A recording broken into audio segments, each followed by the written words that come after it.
Whoa, what's up?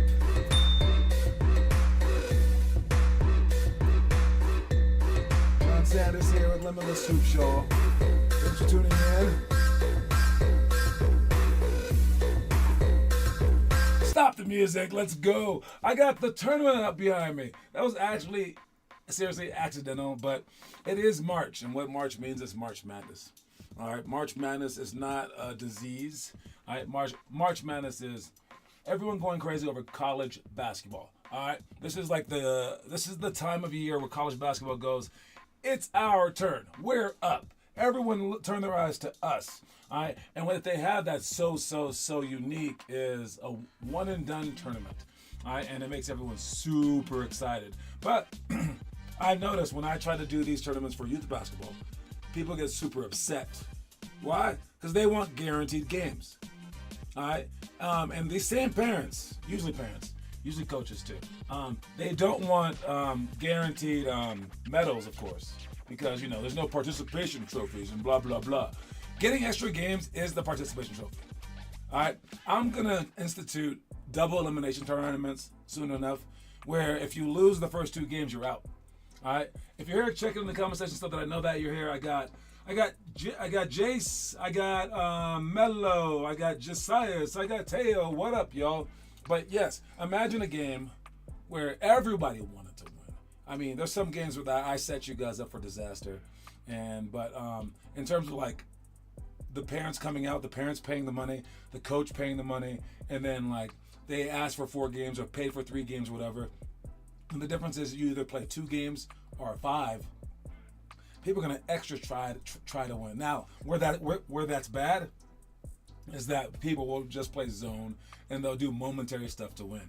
But I like the effort in trying to win every single game. Basically, I will set up the dominoes however I want to. Like I'll make you guys play man. I'll make you guys run plays once you guys understand those. I'll make you guys do certain things. And then I say, now within this framework, try your hardest. All right, because the way to actually win, if you want to actually win, I guess first second of the game, just put your 5 worst players out there to begin the game, and then right when the jump ball happens, just punch their best player. Just absolutely beat them up. There you go. You won yourself a game. But that's not how we want to do it, because you can't always do that, right? Because after a while he'll beat you up. But you want to get better, but you also want to play your hardest. You also want to win the games within the strategy that is set for you. So it's a very, very hard deal. But the NCAA tournament does it the best. All right, because anybody can win one game. At least that's what they say. Anyone can win just one game. When it's a best of 3 series, best of 5, best of 7, like the NBA has, then it's usually just like the best team. So people aren't that interested. Should the NBA switch to this format? That would be crazy. I mean, I don't really know what it would definitely make them less money. Yeah, and that's all that they care about, because everyone wants to make the money. Even you do. All right. Anyways, moving on. Let's go to let's take this thing off. Let me see that thing off. And then let's go to our quote of the day. The quote of the day today is, all we have is now. All right. See, so that runs counter to what I just said. All right. People are like, yes, all we have is now. Let's play zone. Let's back off their man. Let's not do this. Let's just play these guys, or whatever you have to do to win. Let's work on the game strategy instead of your skill level. But life is paradoxical like that. Life is like 2 things at once. It's a weird thing, because you have to really, really focus on what's going to happen in 2, 3, 4 years down the line. But then at the same time, you have to live in the now once you start playing, because now is maybe all that you have. So I think that in terms of effort, in terms of focus, Those are the now things. All right. In terms of planning, those are the later things. All right. And you have to put your effort into planning as well. So you have to do both. Sadly, life is never going to be too easy. And I do think that you have to focus on then and now. But for today's quote, all we have is now. Because yeah, you could absolutely just like destroy your leg tomorrow, and you'll never play again. The world could end. I don't know, man. Maybe you just get tired of basketball. This might be your last game this upcoming weekend, something like that. All right, you want to think in terms like that so that you can make the most out of today. So continually make the most out of today, and let's see what speaking of today, what today's story of the day has to say to us. Watch it. If a child loves math so much, they practice it for hours every night. I doubt many parents would worry about them getting burnt out, the same way so many parents worry about their child getting burnt out in regard to a sport that child loves. Going at the child's chosen pace is best, and parents should expect some changes in their passions.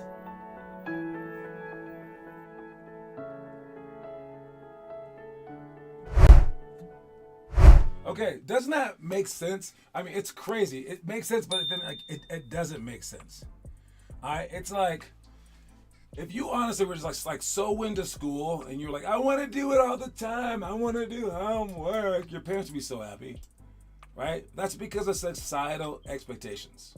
All right, if you believe in someone burning out over something, which I basically don't, I kind of just don't care about it. Then you should believe it about everything. It's possible to burn out of everything, but think about the things that you might burn out on, whether it be school, like that video just said, or basketball. They always use the term for something that you're passionate about. Does that make sense? Aren't you more apt to burn out in something that you're not passionate about? In something that's like boring? All right, but we know if like the kid like loves math so much, what's gonna happen when he burns out? Oops, he got ahead at math. I guess he doesn't love it anymore like he did before, but he's better than everyone else is at it. Good enough. All right. And when you relate these two things, okay. Well, burning out of school, burning out of basketball. Well, there's two different arguments for that. One is like, no, he has to do school. It's forced upon us, and like chances are he's not gonna get like too into it anyways. Blah blah blah. But then the other one is like, well, which one matters more? Which one means more in someone's life? And chances are the math one means more in someone's life, right? So that one's so important. It's so important, right? The school one, right? Is so important. So what should you do since it's so important where they definitely need this? When they get too overboard about it, what would you do? Nothing. You would say, thank God, right? So even though it's so important, you don't think that you're sabotaging them by saying, don't get burnt out, stop doing so much science. No. All right? It's only when it's like basketball, and I think that's because the parents have to drive them to basketball. I really do, okay? I mean, it's because the parents have to suffer through this, and they're like, oh, I'm getting tired of it. All right, and the kid is maybe like physically tired as well, where you're like, okay, physically and emotionally and mentally, well, school doesn't hurt you physically. All right, that's a decent argument. But all in all, they're basically the same thing. All right, and I believe if parents treated basketball like just another class, they would be on the right path to leading toward your success. All right, because all the things that we do during school, while they matter, basketball does matter as well. Like honestly, especially if someone's life like mine, but just in terms of like your own life. And why does it matter to specific people? It matters because it is a passion. That's what makes it more important than other things. It's how you treat your passions in life. So when your passions become your job or your project or your spouse or your kid, or your religion, your community, that's when you know that's how you know that what the perfect path to success is. Yeah. So when it's just like something that's forced upon you, it doesn't mean as much because you have no choice in the matter. So that's why sports are this special thing. So again, I don't believe in the burning out, but even if I did, I would say allow it. Go for it. burn it. All right, because in the end, it either doesn't matter or it does matter. And if it doesn't matter, then who cares? Let them burn out if it doesn't matter. And if it does matter, then their only chance at like ultimate success would be to see if they will burn out or not. All right. Otherwise, they're just shooting for mediocrity, which is like being in the middle. And do you want to be in the middle? Nah. All right. Did you know that? And did you know this? See, you like my segues? All right. John Stockton, I believe, is one of the most underrated players in the history of the NBA. Not just because he's a small white guy, but maybe. It's because he just did everything like as perfectly as possible. There are 5 major stats. All right, there's scoring, rebounding, assists, steals, and blocks. John Stockton is leading 2 of those 5 things. All right. For reference, LeBron James is the scoring leader of all time, and I think he's like 5th on the assist total. Okay, and rebounds he's not up there, steals he's not up there, blocks he's not up there. And who's leading steals? Ooh, not even sure who's leading the. Oh, no, he's leading the steals. John Stockton. Who's leading blocks? Akeem Olajuwon. Who's leading the rebounds? I'm guessing like Moses Malone. All right, and those guys aren't leading at anything else. Why isn't John Stockton talked more? Why isn't this part of the GOAT debate? Do assists not matter, or assists very, very special things? Do steals not matter? Are they very, very special things? I think steals are greater than blocks, because when you get a steal, you actually have the ball. Blocks, it can go back to the other team. I mean, I think he's just tremendously underrated. I know that the offense flowed through him and stuff like that, but he took care of it. So for the assist, I give him that as well. And he blew past Magic Johnson's record and went way beyond it. Oh, man. So anyway, did you guys know this? All right, 22 games missed in like 20 years. I mean, that's crazy too. He's a tough dude. He's the small guy that would screen you and punch you on the way through just so that you felt his presence. All right, he has 7-foot wingspan, and his hands were enormous, so he could just grip the ball whenever he wanted to. So he's a very special talent. But man, people underrate this dude so badly. I just wanted to throw that at you guys. Did you know that John Stockton is leading the league history in 2 of the 5 major categories? All right, moving on. Our stuff today, we got the open gym. I'm going to do the clap game. Oh, yeah, I'm doing it. Definitely doing that clap game. All right, then we got 1-on-1 mid-post, 5-on-5 cutthroat, and then 2-on-1 break, flares, baseline to bounce defense, 5-second count extension, 49 seconds down by 3, 5-on-5 oldest versus youngest. We're going to do all that stuff. But for the main thing that we're going to do, it's going to be defense and offense. I'm going to put them together. This is for our Vegas or Bust team, but for everyone, basically. All right? I'm going to put them together so that you guys can see how we play defense and how we play offense. Okay? So we'll talk about all that other stuff during the actual practice, the 2-on-1 break, staying wide, learning how to do that. Talk about some flare cuts, things like that, baseline to bounce, how we guard people on baseline to bounce. All right? But I really want to talk about the defense and the offense. So I'm going to go through that like right this second. So let's see. Can I turn it over to the strategy page real quick? Okay, there you go. All right, right there. I'm good. All right, and what we're gonna have is defense and offense. Now we yesterday we went over positioning. All right, so let's say that 1 is guarding 1 just to make it even. All right, and then we got 3 right there, 4 right there. Okay, sure. I put 4 right there and 3 right here. Okay, so we're gonna just do it with 3 defenders, 3 offensive players, just so we can see stuff. This is why I do like the 3-on-3 league and stuff like that, just for this specific reason, because it's a lot more simple. It's not quite basketball, but it's there. We want to play off so that we can mind this gap. All right, if we're too spread out, it makes it really inviting for this person to drive. So we play off our man. We can get back to it, and we play halfway in between. A lot of kids didn't understand what halfway meant. They were like, is this halfway? Is this halfway? It's like, dude, halfway is in the freaking middle. If you still don't understand what halfway means, I mean, oh my Lord. Okay, look, guys. Here's a line right here. All right, there's a line, and then there's a halfway point of that line. Halfway is right there. So you want to stand near that line. All right? So, yes, right here would be halfway, but you can't stand here because you can't see them both. So you back up until you can see them both, but then you put your hand in the passing lane. So this is your spot. All right. As they make a pass, he jumps. All three of them will jump at the same time. As this ball is in the air. As this ball is in the air, all three of them are running. So by the time that the ball gets here, he's on the ball. He's halfway. And he's halfway in between his man and the ball. And why do we care about this guy? Well, because if he drives, this guy can help. All right? And, he'll leave his man, but this guy can help his man. So we see that.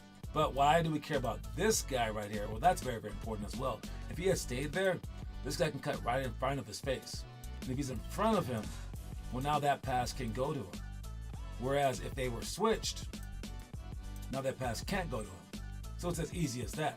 So right when he makes the pass, you jump off and you beat him there to halfway point. So no matter how fast he is, he runs, you just move a little further. He runs, move a little further. Like, you're not going to come over here. Then when he goes right there, finally, now you're like, I'm in front of you. You suck. All right? So as that guy goes through, you follow him. And when he leaves, you stay. Who cares where he goes out here? He can do whatever he wants over here. I'm not following him. I'm gonna stay right here in the middle, right there in the middle. All right. There's a line for that too, man. All right. We gotta see that line. Here's the stupid line right there. All of our players, even our high school players, are not on that line, and it's a problem. All right, because we can't react fast enough because we're not fast. We go too slow, so we have to play it perfectly. So when they do drive, if we were playing off the line, it would take longer to get here. So play on the line. All right. Now, as this guy comes up, we don't want him to just get the ball, and we don't want to even just meet him here. Because if we met him here, now he can get here and then cut behind us. As he comes up here, we go to this spot. So as he moves, we move to this spot. And now we're right back where we started from, and we can deny this pass. Because now you're halfway in between. So we want everyone to understand that. And when they do drive, I want us to cover down for them as well. So by the time he drives, we follow him down. And this guy will meet him outside the key. And this guy will cover down. So if this guy was here for like a layup, you would stop that layup. And you leave this guy. Why? Because this is a hard pass. This is a really, really hard pass. He's not going to make it, especially if you follow him with your hands up. That's why when you help out, you're taking the charge and you keep up with the man that just beat you with your hands up to discourage him from making that pass. And if he can make that pass, you look at him and you say, wow, I'm playing against Luka Doncic. All right, because he's not making that pass, guys. And if you think it's so easy to make that pass, I dare you to make that pass, please. Then you'll be in the conversation with good old John Stockton. All right, you'll be right there with him, and you'll be amazing too. Let's see what else we got. That was everything for the day. All right, I will mention the 5 count extensions. There's a 5-second call if you hold the ball for 5 seconds, right? But if you're holding for 4 seconds, all you have to do is just dribble it. You don't have to move at all. Just dribble, and they'll give you 4 more seconds. Then once they get to 4 seconds again, just pick up the ball. And then you have 4 more seconds before you have to pass. So you actually have 12 seconds. So that's how we extend the 5-second count extension. Don't freak out. Don't get 5-second calls. If you're about to get a 5-second call, just pick up the ball. Or you should be holding the ball to begin with instead of just dribbling the ball right away. All right, to assess so you can have your full 12 seconds. All right, let's check out the highlight of the day. What are we doing here? John Morant? Let's see what he has. City. Yeah, here it is. I mean, it's just different. The stuff he does is different. It's like he just levitates. He just sang. That is, oh my goodness. It's like his shoulders too, though. His shoulder can go back so far. That's like a volleyball player, how they can pull it so far back. How do you block that? I mean, you can't do anything about that. He can just hang in the air longer than you do. Jeez Louise. Like, he waited for the guy to fall. He's like, hey, you go down first. No, you go down first. No, I'll wait up here. Nonsense. That is a crazy, crazy, crazy dunk. If you guys can do that, please do that in the games. I don't know if you guys think that I don't want you to do fancy stuff. Please, for the life of me, do that. If you can do that, please do that. All right. Anyways, let's check out the trivia question today. All right, I gave you a sneak peek at it. But trivia question: we still have not had a winner. We are gaining toward the winner. We just need Austin or Josiah to answer 1, and then it's over, or someone else to get to 6 first. Today's trivia question is super easy. All right, trivia question today is: who was the Knicks' first head coach? Who was the Knicks' first head coach? Like in the history of the Knickerbockers, the New York Knickerbockers, they had a head coach, first one ever. Who was he? Until the end of the show to answer it. Good luck to everybody out there. I'm going to commercial break. See you in a little bit. Water break!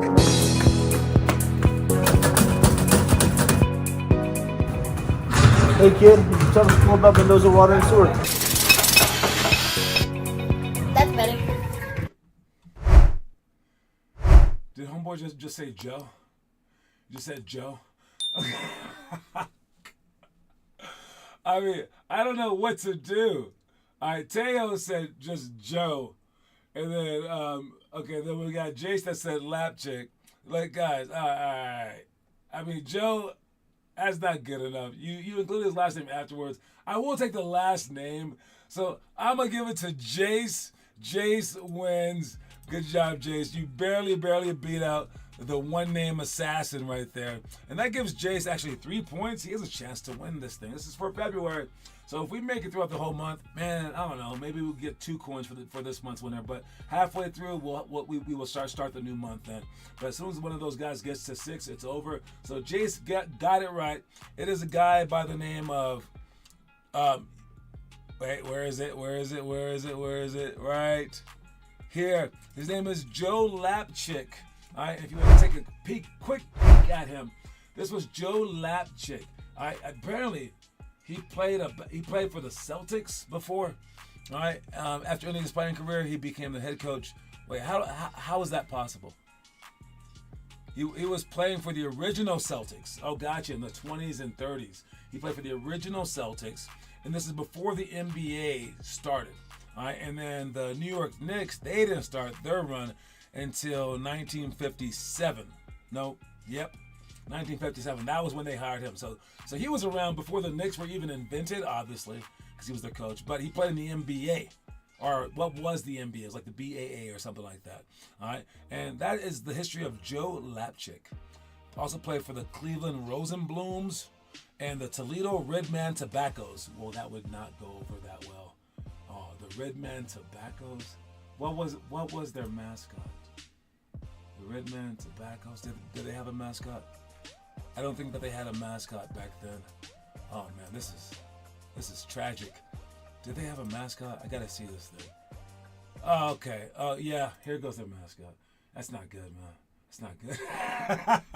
Anyways, moving on to our conspiracy. We have a whole section for conspiracy theories, guys. All right, now I love to entertain conspiracy theories.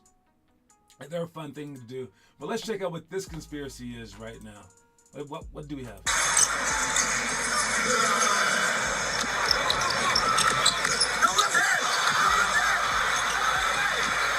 Okay. So I see this one. So the conspiracy theory is that our man Jaylen Brown cannot do anything with his left hand. All right, and Mitchell, Donovan Mitchell called him out for it during the All-Star game.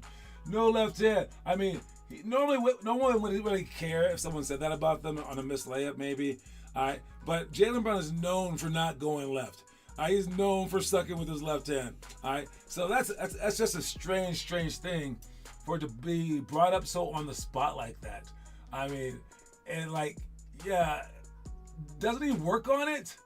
Can't he just like work on it? Do you guys think that this is a conspiracy theory and that any NBA player, especially a top tier NBA player, NBA Finals MVP sort of guy, would have a left hand, or do you think he just honestly doesn't? I mean, would he ever miss that layup with his right hand? I don't think so. I remember being in high school, and I think everyone thought that I was so good, but I knew I couldn't go full speed down the court left-handed. So I remember being in the gym like one day, maybe 2 days only, and I went as hard as I could up and down the court, just sprinting with my left hand, just dribbling as hard as I could, as fast as I could, until I got over it, basically. That's how I got better at everything that I was bad at. I was like, nope, I don't want to be bad at this anymore, and I would just hammer it out until I was good at it. I wish I've gone even further, but it's not anything that I knew. I didn't have a coach like me teaching me. But yeah, that's crazy. I honestly believe that he has no left hand. I mean, that's bad. Especially when everyone's like on you about it and you don't want to improve it. I would never miss a left hand shot again. Anyways, conspiracy theory or not, I don't know. All right, let's move on. Our homework. Who's been posting some homework? We got 3 different playlists. I'm about to lower this down to just one playlist.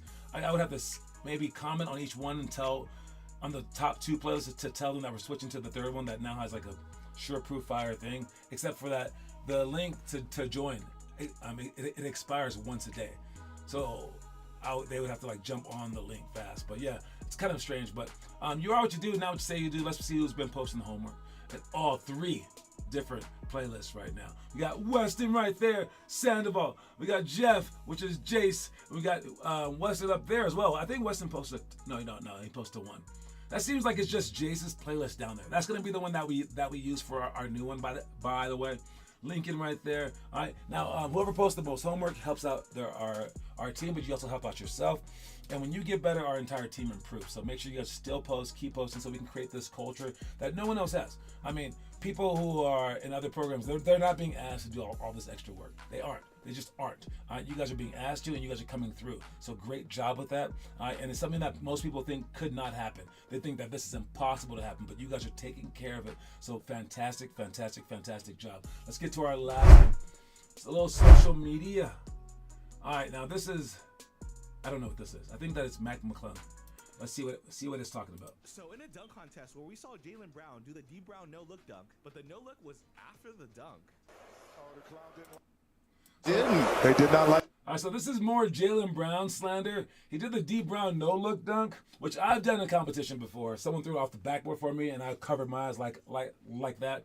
But he totally looked first and then covered his eyes second. Watch this thing, man. What can?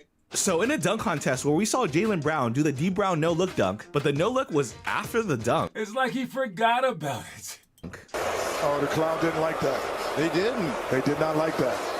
Mac McClung emerged as the winner last night, who defended his title from last year when he was on a 2-way contract with the Sixers, but found himself back in the G League where he won the G League title. But Mac McClung is still fighting for his dream of meaningful time in the NBA. You know, there's so many people that came at me before this, like, you want to be in the NBA, you deserve to be in the NBA, and I do believe I do. But I also think this is my human experience, and I think it's my human experience for a reason, because without this grind and struggle, I probably wouldn't be able to impact like I do and have been lucky enough to do things like this. So this is my story, and I've really embraced it, and I'm going to keep fighting. I'm not going to quit no matter any other outcome. So in that's where we saw Jaylen Brown. So, what do you guys think about Mac McClung's journey? I mean, I love what he just said right there. It's basically, it's like, it's not about the destination, it's about the journey. I think he's fully aware he's not an NBA player, and that he doesn't deserve to be in the NBA. I think he's fully aware of that, and he knows that they're just using him for the dunk contest. But he's going to use that to make it to his ultimate dream of actually being on an NBA roster. All right? And I love that he sees it as like a continual journey, like he has not reached his peak yet. And I love that because he's won now 3 dunk championships. He doesn't consider this like the goal, like he's done his part. He's still working, he's still improving. I've seen him play. He's actually improving every single year. All right? And I don't mind that at all. I think you guys should learn to like embrace whatever level that you're on and still fight. Whether you're the worst player, mediocre, or like the best player, your only goal should be to improve from there. It should never be like an I made it moment. If you're looking for that silver lining, which I was when I was growing up, I was like, one day I'll be done working out, and I'll just be like chilling, and I'll just like coast from there. That's what I thought. All right? No, it's a continual grind upward if you ever want to do that. You want to trend upward, go upward so that you get used to going upward so that when you make it to a particular point, you're like, nah, I like going up. I wasn't looking to just capsize. I wasn't looking to just stop. All right, that's what you want to be like, and I think that's what Mac McClung is. So it's amazing. I've even been on record dogging this dude, but no, man, that attitude that he has is awesome. So good luck to him. I hope he actually makes it. All right, and good luck to you guys in remembering what today's quote of the day is. All right, it's all we have is now, so absolutely go for it. Don't be waiting till next year to start, or when I get into high school, or when I make it to the pros. I'm gonna do no. What would happen if you got drafted by the Nuggets today? What would be your work ethic? Well, if that's not your work ethic right now, even if you're a first grader, you're not gonna make it to that level. All right, you are whatever you do right this second. All right, so show me what you got, guys. All right, I'll talk to y'all soon, man. Reese's Pieces, y'all.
Let him cook.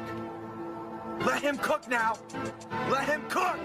I said let him cook.